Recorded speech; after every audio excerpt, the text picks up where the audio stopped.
on this fever dream that's killing me. You're drowning and I can save you, and that's all I see. Over and over.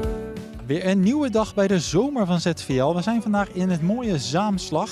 Een dorp vol met ondernemers en ondernemersfamilies ook. We staan hier voor de icoon eigenlijk hier op het dorp. Het stoffenhoedje van Jannie Muller. Zij is een onderdeel van zo'n ondernemersfamilie. Wij gaan eens met haar in gesprek. Staat inderdaad in het stoffenhoedje. Ja, voor mij heel leuk, maar voor jullie misschien een beetje verrassing. Zo'n winkeltje op een dorp. Hoe lang zit deze winkel hier al? Bijna 33 jaar. Ja. In die tijd is er dan veel veranderd?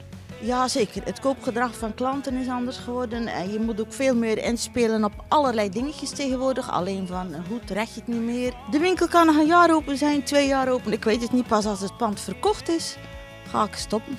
Maar het einde zit er dus wel aan te komen. Ja, tenzij een ander.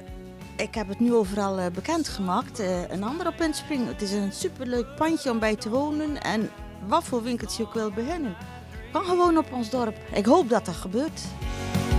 'Cause I don't know when the morning dawns again.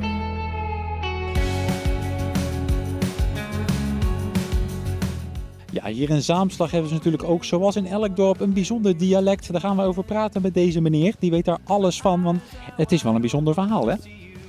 Ja, kijk, het moet kort zijn jullie. Dus als ik dan 2 zinnetjes neem.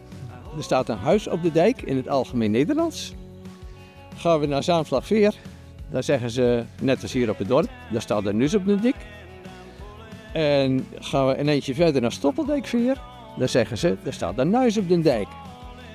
En daar zie je heel goed de grens tussen 2 culturen, 2 dialectgebieden. En dat dus. The sun burns my eyes, but I don't mind as long I'm not dreaming. 'Cause I don't know when the morning dawns. Ja, we gaan de topografische kennis van de inwoners van Zaamslag weer eens testen. Nou, hier naast mij staat een inwoner, dus u moet het eigenlijk wel weten. Waar ligt Zaamslag?